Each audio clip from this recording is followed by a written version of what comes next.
I was alone in the listening room when the signal arrived. At first, it wasn't impressive. Just another irregular pattern drifting through deep space noise. We'd cataloged thousands, like a B4 pulsar's cosmic interference. Radiation echoes from ancient stars, but this one paused. Signals don't pause. I leaned closer to the monitor. Coffee forgotten, heart slowing instead of racing. The waveform flattened. Then, deliberately, it changed direction, as if it was waiting. I ran a manual filter. The pattern repeated, but this time it adjusted slightly, compensating for the interference I'd introduced. That's when the console printed a line it should never have printed. Hello. Elias. I stood up so fast my chair fell backward. No system had my first name. The listening array was isolated, no internet, no personal databases, just raw space. I checked for prank code. Nothing. No breach. No hidden scripts. The message repeated, then another line appeared. You moved the filter too fast. My mouth went dry. The signal wasn't just transmitting. It was observing. I whispered, "This isn't possible." The console responded instantly. "You always say that. I should have reported it." Protocol demanded it. Instead, I locked the room and shut off the security camera. I don't know why. Maybe because some part of me already knew this wasn't meant for anyone else. I typed one word. "Who are you?" The response came slowly, as if choosing its phrasing carefully.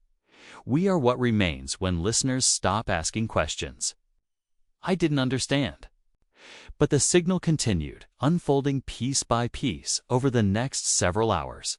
It showed me star maps that didn't match ours. Physics equations that worked only if time bent inward instead of forward. And memories. My memories, my childhood bedroom. The scar on my left hand. The dream I had when I was 9 standing on a black shore under unfamiliar stars. I never told anyone about that dream. My hands trembled as I typed, "You're in my head." The reply was immediate. Nitrogen monoxide. You are in yours. That night, the signal changed tone. Less clinical. Almost gentle. "Do you want to know why you were chosen?" I hesitated. Then typed yes. The room lights dimmed without my command. "You are not the first Elias." The screens filled with images, people who looked like me, living different lives. Some were scientists. Others weren't. One wore a military uniform. Another lay dying in a hospital bed. "You are version 74. I couldn't breathe. The signal explained. They were not invaders, not conquerors.